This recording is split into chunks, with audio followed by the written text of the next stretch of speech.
The Minnesota Comprehensive Assessment Test, MCA, are a meaningless indicator of school district quality. That was posted on the Nextdoor app by Stephen Adams, a 12-year veteran of the Hopkins School Board. He basically said that income levels are the primary driver in academic outcomes. To quote him, "Colleges don't consider them," meaning the MCA scores, in evaluating applicants. Employers don't consider them in evaluating potential employees. In-depth studies have determined that standardized tests only correlate to family income. Is it any wonder then that the school districts with the highest family income score best on the MCA test? Closed quote. We're Kendall and Sheila Qualls, and this is Fully Charged. You know, with attitudes like that, that's exactly why we need to consider school choice. You know, low expectations of behavior, academic performance, because you're going into this with an assumed outcome that kids from these socioeconomic behaviors are not going to have the same type of outcomes. That's right. That's one of the main narratives that we heard this past week was about school standards and test scores. Well, we know that that's absolutely not true because we have data from other schools. Absolutely. In fact, Ascension Catholic School, this data that you see here actually highlights not only the academic performance of these kids in comparison to the public schools in their same communities, but also kids that are on subsidized lunch programs. So these are obviously kids that actually need financial help. These kids scored significantly higher in their reading and math scores above their peer groups. Now, these are the same kids in the same neighborhoods. These are not cherry-picked. These kids, same neighborhoods, same streets as those kids that attend public schools. The difference is high expectations of behavior in schools, and they hold them accountable for that. So that's number one, discipline. And number two, expectations of higher performance in academics. And Ascension is not the outlier. There are many of them. Cristo Rey is another example, Hope Academy, and several charter schools in the metro area. Well, a lot of the comments that we heard this past week stress that Hopkins does not have a homogeneous student body and that they are diversified. And so the assumption is because you have a diverse population, whether economically or racially, that these Black and brown kids from lower income households can't perform at the same levels as other kids. Well, that is the quintessential idea of bigotry of low expectations. Absolutely. Yeah, last week we really opened up a hornet's nest with our story about Hopkins High School and the video. We got a lot of feedback, both publicly and privately. And some of it we're actually going to share on the episode here today. I got an email from a woman, Nicole, and actually Nicole is joining us next week on the podcast. But she said, the events your cowardly anonymous sources shared with you and that you proceeded to print in graphic detail are not unique to Hopkins, not unique to public schools across the country, still struggling with the social emotional fallout exacerbated by the loss of time and content and compounded by the loss of friends, family, and neighbors in school.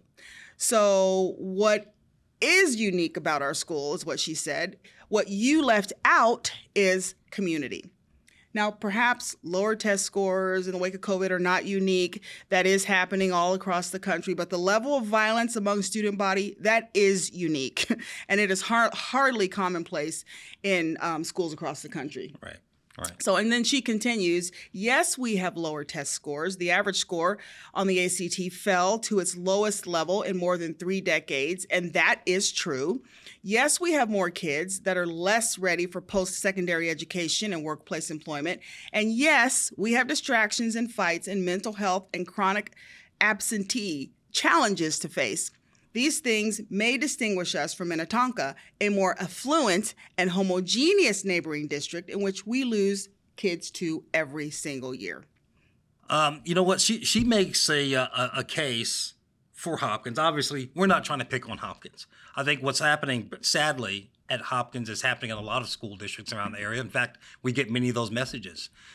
However, at the end of the day, the ultimate goal is to train kids and prepare kids for academic excellence to prepare them for a job market, whatever they're choosing, whether it's college, trades, or whatever. Walking out and having a strong community or people feeling better because they were included won't matter much if they can't read, if they struggle in math and sciences. That is the primary goal. Feeling community and kumbaya is not the main objective of public education. We handicap these kids from a bright future by doing that. Yeah, it's terrible that kids are in these situations. Expectations should not be lowered. You just talked about statistics and data from schools of children who come from these same exact neighborhoods, even probably lower income neighborhoods than the Hopkins kids. But those schools like Ascension, Cristo Rey, Hope Academy, they have expectations of student behavior and they have expectations academically. And if the kids violate these behaviors, then they are removed. You're absolutely right, Sheila. You know, the idea that we cannot expect these kids to behave properly in school and not expel them as they should be, because it robs the kids that are there trying to get an education. It interrupts the teachers from their job responsibilities.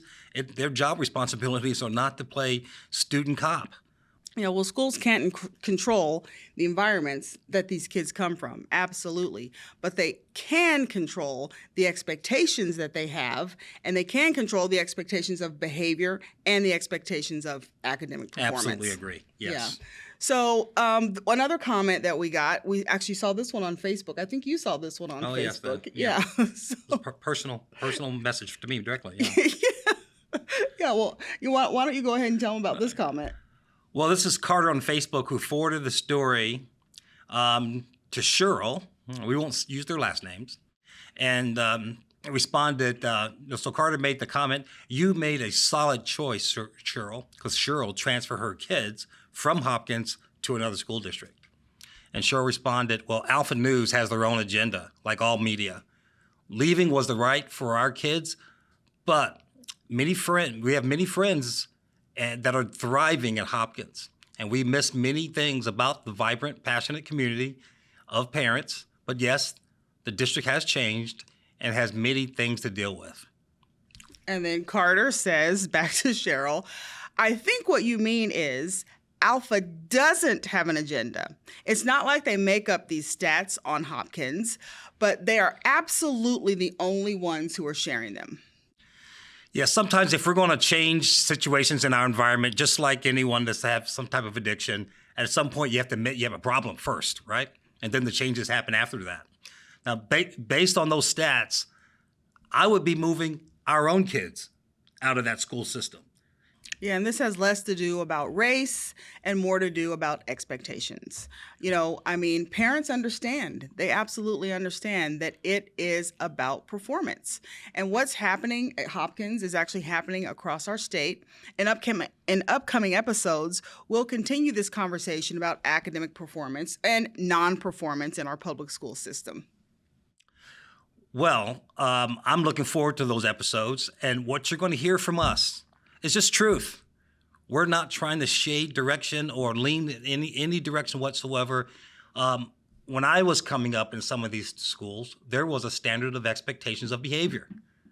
And if you did not behave, certain things would happen.